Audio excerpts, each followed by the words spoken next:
Nós vamos abrir no Evangelho de São Mateus, no capítulo 24. São Mateus, capítulo 24. Eu quero pedir o auxílio do meu irmão lá da técnica, que eu vou citar alguns versículos, e eu gostaria que vocês pusessem no telão. Pode ser? Ou não? Sim, obrigado. Terminando a reunião, eu vou comprar um saquinho de balas e dar para você de presente. Obrigado. Mateus 24. Nós vamos ler 5 versículos. O 1 e o 2. Depois leremos o 8º. Depois leremos o 21. E vamos concluir com o 27. Mateus 24, 1, 2, 8, 21 e 27. E quando Jesus ia saindo do templo, aproximaram dele os seus discípulos para lhe mostrarem a estrutura do templo. Jesus, porém, lhes disse: não vedes tudo isto? Em verdade vos digo que não ficará aqui pedra sobre pedra que não seja derribada. Versículo de número 8. Mas todas essas coisas são o princípio das dores. Versículo 21. Porque haverá então grande aflição, como nunca houve desde o princípio do mundo até agora, nem tampouco haverá jamais. E agora vamos concluir com o versículo 27. Porque assim como o relâmpago sai do oriente e se mostra até ao ocidente, assim será também a vinda do Filho do Homem. Amém? Podeis sentar? Muito obrigado.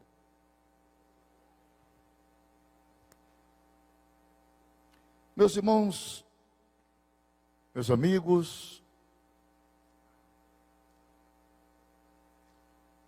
é do conhecimento de todos os presentes que a palavra que mais nós estamos ouvindo nesses últimos dias é o novo normal.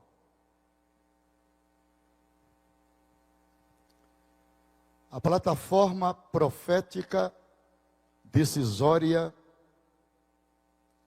do cumprimento definitivo das profecias bíblicas estão em evidência nesses dias que vivemos. Essa máscara que nós usamos já é o embrião das profecias. Quer dizer, fique calado e obedeça ao sistema. Você não compra aqui e também não vende sem a máscara. O embrião, o genérico. Porque o oficial só vai acontecer depois do arrebatamento. Então, monta-se primeiro uma plataforma e em cima dessa plataforma se constrói a evidência das profecias do final dos tempos. Os discípulos,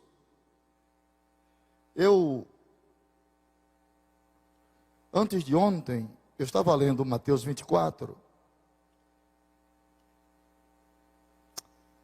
e absorvi nesses 51 versículos, 30 doutrinas bíblicas, 30 elementos da profecia, 30. E hoje eu escolhi, para nós em tempo oportuno, falarmos sobre 4 elementos da profecia. E vamos separá-los agora. Primeiro elemento, o templo. Segundo elemento, o princípio das dores. Terceiro elemento, a grande tribulação. E o quarto elemento, o mais desejoso, o arrebatamento da igreja. Os discípulos convidaram a Jesus para apreciarem a obra arquitetônica mais moderna daquela época. Houve a aquiescência de 3 templos: o templo de Salomão, o templo de Zorobabel e o templo de Herodes. Esse último levou 46 anos para ser construído. João capítulo 2, versículo 20. E os discípulos estavam todos maravilhados com a arquitetura.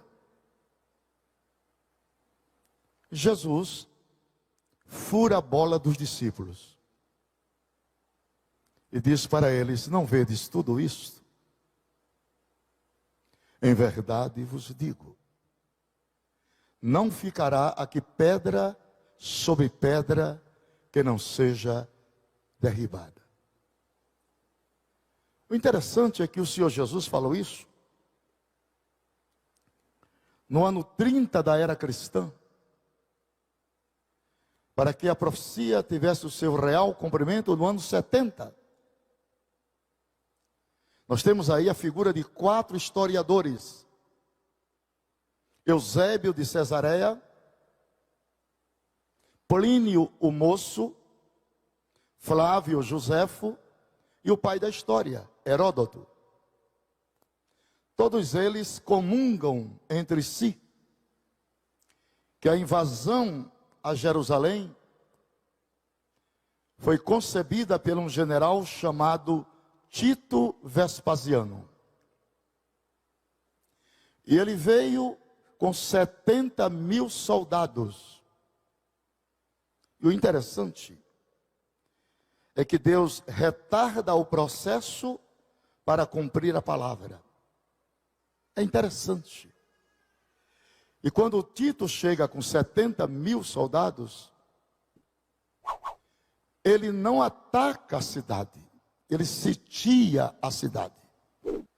Ele forma o chamado estado de sítio. E esse estado de sítio, segundo os historiadores, durou cerca de 42 dias. Obviamente, 42 dias ninguém entrava, ninguém saía. Agora imagine, os senhores e senhoras, o que estava acontecendo dentro dos muros. Se ninguém entra nem sai, as necessidades físicas começam a aparecerem. E agora nós vamos à palavra. Abramos a Bíblia em Deuteronômio, capítulo 28 e versículo 53. Com muita calma. Se puder colocar, pode colocar, meu filho. Deuteronômio 28, 53. Já está lá. A igreja podia ler comigo? Podia, meus irmãos? Então vamos olhar aqui para o telão. Vamos lá? 1, 2, 3, já. Vamos todos juntos. E no cerco e no aperto com que os teus inimigos te apertarão, comerás o fruto do teu ventre, a carne dos teus filhos e de tuas filhas, que o Senhor teu Deus te houver dado. Sem comentário nenhum, deixar a igreja meditar um pouquinho.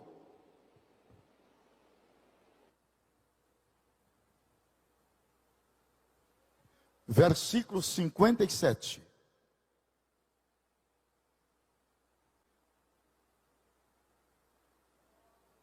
Vamos lá? 1, 2, 3, já todo mundo? Vamos lá, me ajudem. Também, não, 57. Cadê o 57, meu filho? Ah, esse aí? É isso mesmo. Também ela será mesquinha para com suas párias, que a minha tradução é outra, que saírem dentre os teus pés, e para com os teus filhos que tiver, porque os comerás. Quantas mães de família temos aqui hoje? Mãe de família? Teria coragem? Lamentações de Jeremias, capítulo 4, versículo 10. Mais um versículo. Lamentações de Jeremias 4 e 10. Podemos ler? 1, 2, 3, todos nós, vamos. As mãos das mulheres compassivas cozeram os próprios filhos. Estes lhes serviram de alimento na destruição da filha do meu povo.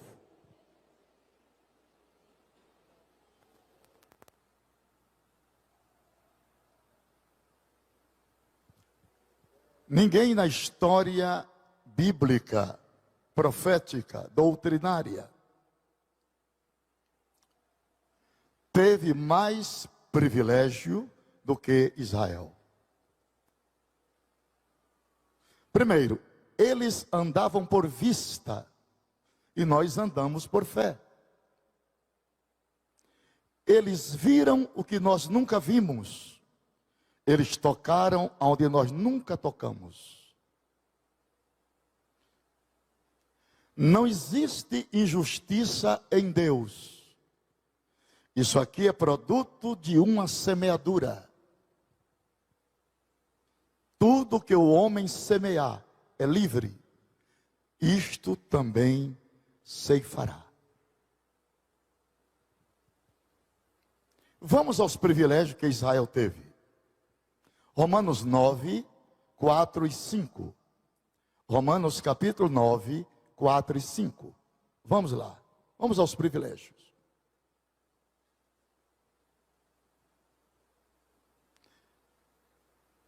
Os quais são israelitas, primeiro privilégio. De quem é a adoção, segundo privilégio. E a glória, terceiro privilégio. E os pactos, quarto privilégio. Promulgação da lei, quinto privilégio. E o culto, sexto privilégio. E as promessas, sétimo privilégio. De quem são os patriarcas, oitavo privilégio. E de quem descende o Cristo, segundo a carne, o qual é sobre todas as coisas, Deus bendito eternamente. Amém. 9 privilégios. Israel viu a glória de Deus no Monte Sinai. E quando a glória de Deus vinha e cobria o monte, com 2.800 metros de altura, ela vinha acompanhada de 3 coisas: sonido de buzinas, trovões e relâmpagos. O monte tremia e Deus gritava de cima: fala aos filhos de Israel que façam uma cerca ao redor do monte. Nem homens nem animais toquem, se não morrem. Era a glória de Deus impossível no monte.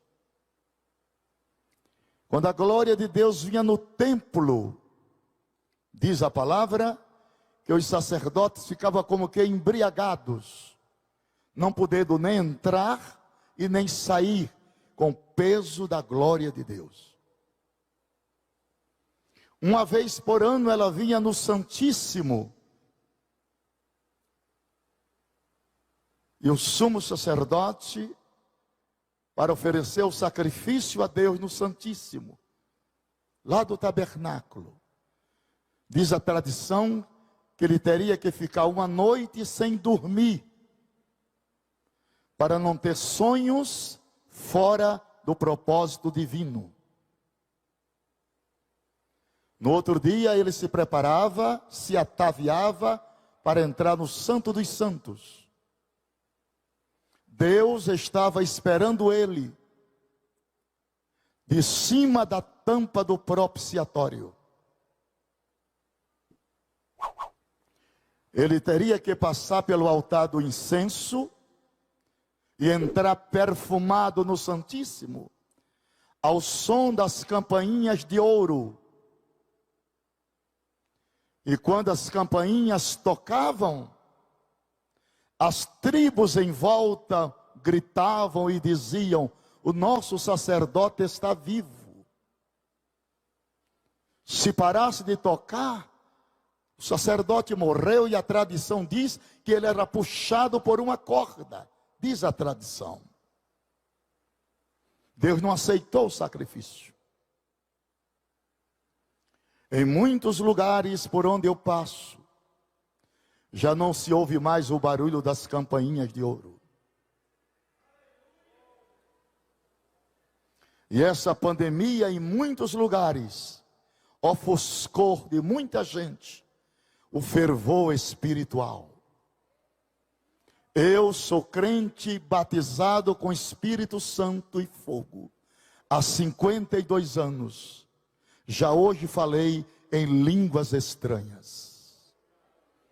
Para manter a minha comunhão com o Espírito Santo, eu não posso deixar a lâmpada se apagar.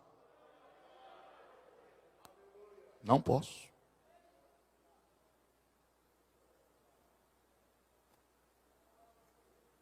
Ninguém teve tanto privilégio como este povo teve. Depois que Tito invadiu a cidade, diz os historiadores que as mulheres grávidas eram abertas suas barrigas, e dentro das mesmas, os soldados romanos colocavam gatos vivos. Diz os historiadores que todas as árvores em volta de Jerusalém foram cortadas para fazerem instrumento de suplício, cruzes. Crucificaram mais de 10.000 judeus.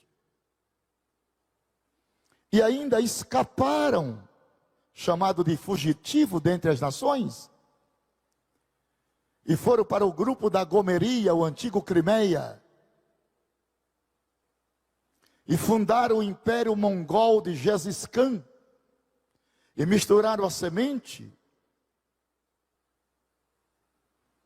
E lá Deus permitiu que o diabo entrasse em Adolfo Hitler, levando as câmaras de gás e a campo de concentrações, mais de 6 milhões de judeus.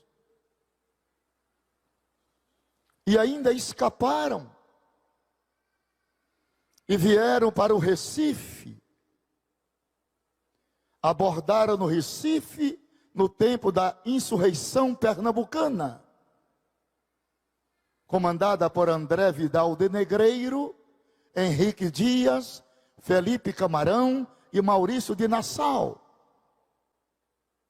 Foram os judeus que construíram todas as pontes de Recife, a Veneza brasileira. Mas o que aconteceu? Os homens da insurreição pernambucana expulsaram os judeus do Recife. E eles foram para o antigo Novo Amsterdã, que hoje é conhecida como New York City, Nova York. E em Nova York eles promoveram a grandeza econômica dos Estados Unidos por causa da bênção de Abraão. E nós, os brasileiros, ficamos com o quê?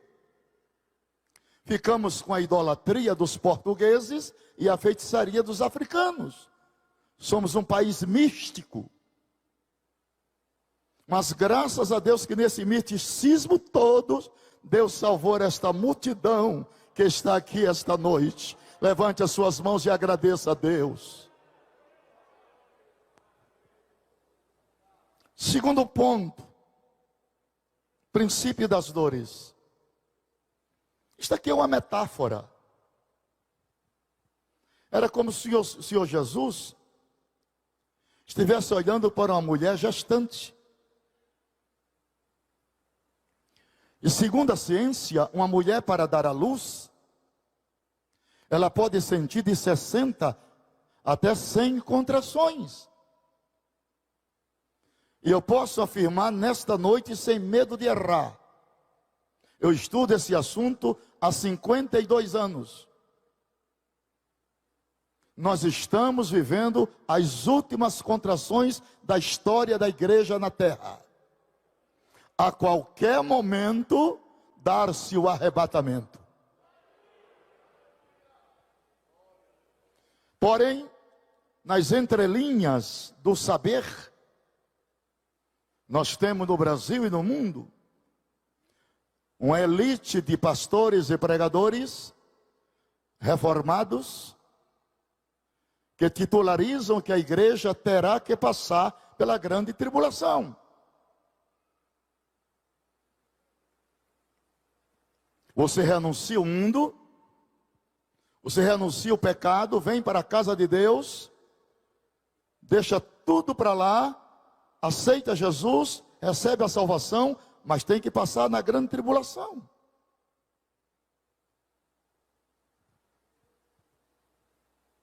Porque nós não somos melhor do que os mártires, dizem eles, os reformados.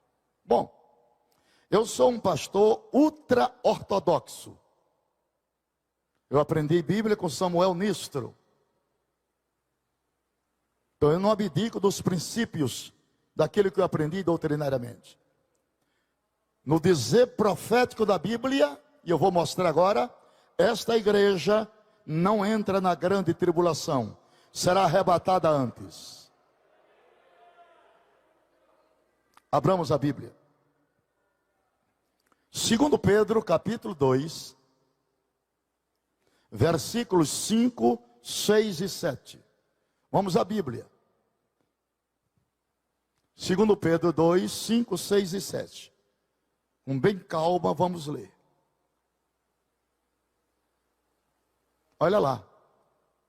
Se não poupou ao mundo antigo, embora preservasse a Noé, pregador da justiça, com mais 7 pessoas, ao trazer o dilúvio sobre o mundo dos ímpios. 6. Reduzindo a cinza as cidades de Sodoma e Gomorra, condenando-os à destruição, havendo-as posto para exemplo aos que vivessem impiamente. 7, para finalizar. E se livrou ao justo Ló, atribulado pela vida dissoluta daqueles perversos, ou dos homens abomináveis. Ora, o que é que eu aprendo aqui?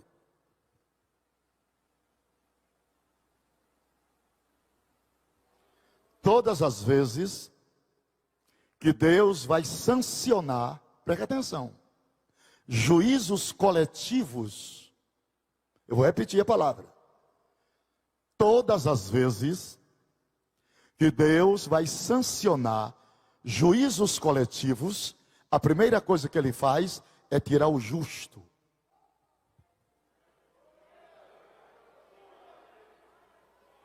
Lembre-se que Enoque foi arrebatado antes do dilúvio. Glória a Deus também digo eu. Quem mais dá glória a Deus? Vou repetir, fica bem gravadinho. Esse é o terceiro elemento da profecia. Primeiro o templo, segundo o princípio das dores, agora a grande tribulação. Todas as vezes que Deus vai sancionar juízos coletivos, a primeira coisa que ele faz é tirar o justo.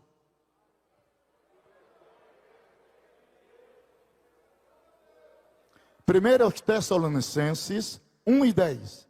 Primeiro aos Tessalonicenses 1 e 10. Vamos lá, devagar. Não precisa pressa. É estudo bíblico. E esperarde dos céus a seu Filho, a quem ele ressuscitou dentre os mortos, a saber, Jesus, vírgula, que nos livra da ira vindoura. O pau vai quebrar aqui, mas a igreja estará lá. Capítulo 5, versículo 9. Mesmo livro, meu filho. 5 e 9.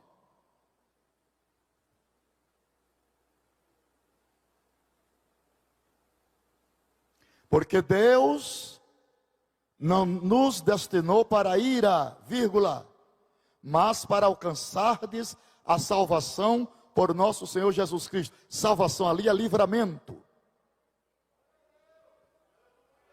Cadê a igreja? Está aqui? Apocalipse 3 e 10. Com calma.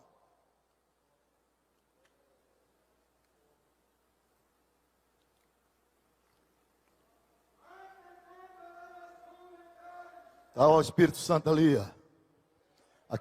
Esse é o único idioma que o diabo não compreende. Porquanto guardastes a palavra da minha perseverança, também eu te guardarei. O quê? Se a igreja passasse na grande tribulação, estaria escrito assim: porquanto guardastes a minha palavra da minha perseverança, também eu te guardarei na hora da tentação. Mas não é na, é da. É uma contração da preposição.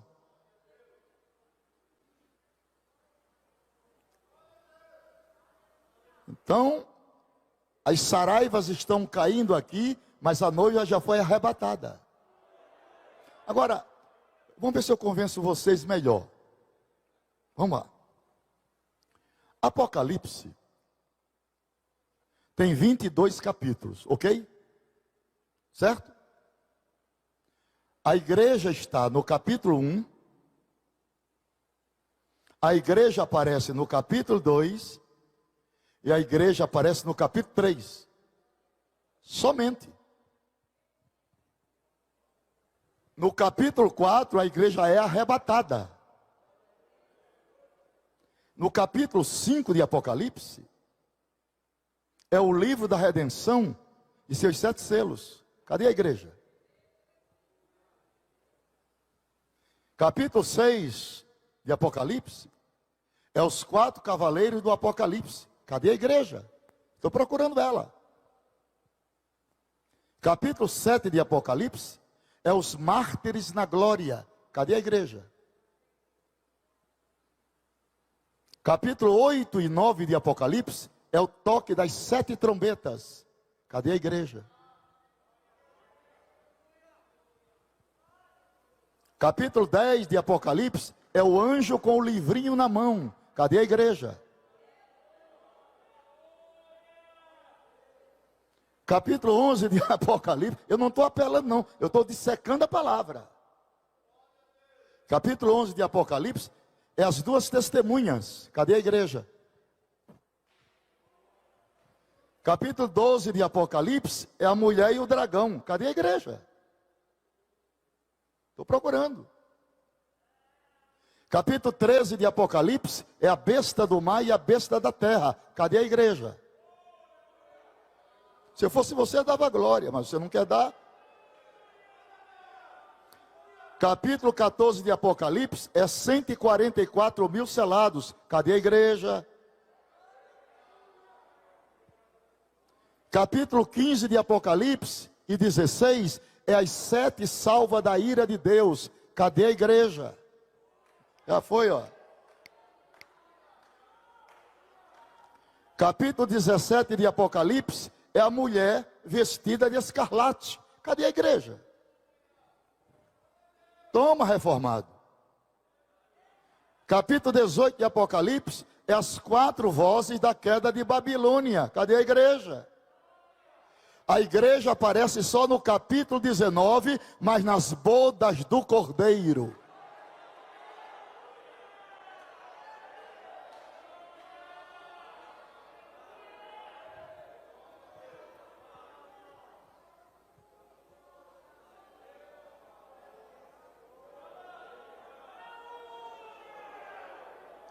Vamos abrir a Bíblia.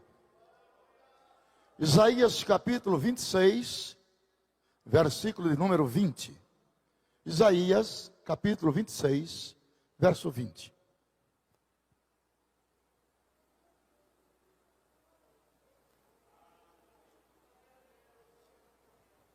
Vamos lá?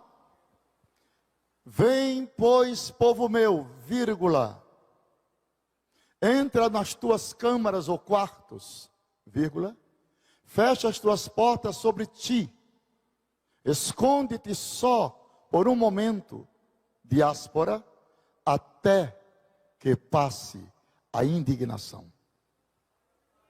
O pau vai quebrar aqui e a igreja está nos quartos eternos de Deus. Jesus disse em João 14, né? Na casa de meu pai há muitos quartos, abrigos, morada, descanso, refrigério. Agora, se eu fosse Deus, olha a minha jactância. Após o arrebatamento da igreja, eu fechava a porta para todo mundo. Só que Deus não é mesquinho, nem se limita à minha mente mesquinha. A política de Deus é salvar o homem. Este homem ingrato, este homem que profana, este homem que dá as costas para ele, mas Deus marca o encalce. Deus não desiste de uma pessoa com facilidade. Deus nunca vai desistir de você.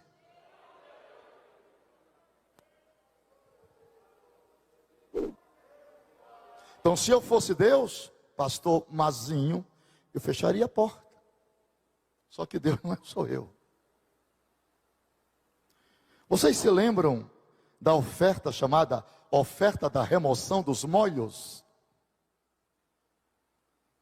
Quando o sacerdote pegava um molho de trigo e ia agradecer a Deus pela colheita? Lembra-se que no caminho ficava o chamado rabiscos? Deus não vai perder nenhum rabisco. Alebachuriquensimai. Estou sentindo a presença de Deus na palavra.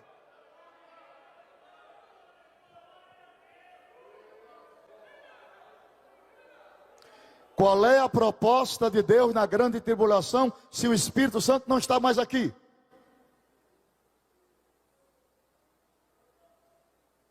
Ele é o Eliezer da graça. Ele vai conduzir a igreja aos ares. Qual é a proposta de Deus?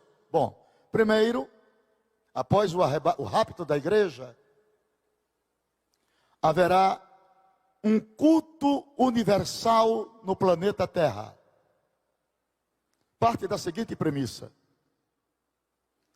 todo homem é de índole religiosa.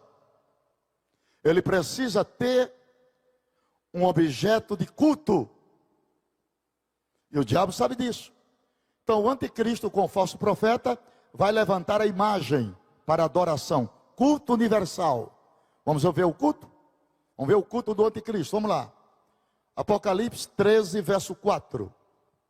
Isso é um culto depois do arrebatamento na terra. Vamos lá. Apocalipse 13, 4. Já está aqui. E adoraram. Isso é culto. A trindade maligna é 666. Besta, dragão e falso profeta. E adoraram o dragão, porque deu à besta a sua autoridade. Adoraram a besta, dizendo, olha o que eles vão dizer: quem é semelhante à besta? Sistema político, filosófico e religioso. Quem poderá batalhar contra ela? Isso é um culto.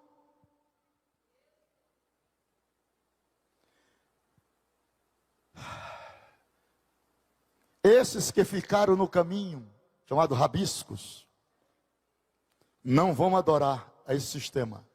Sabe por quê?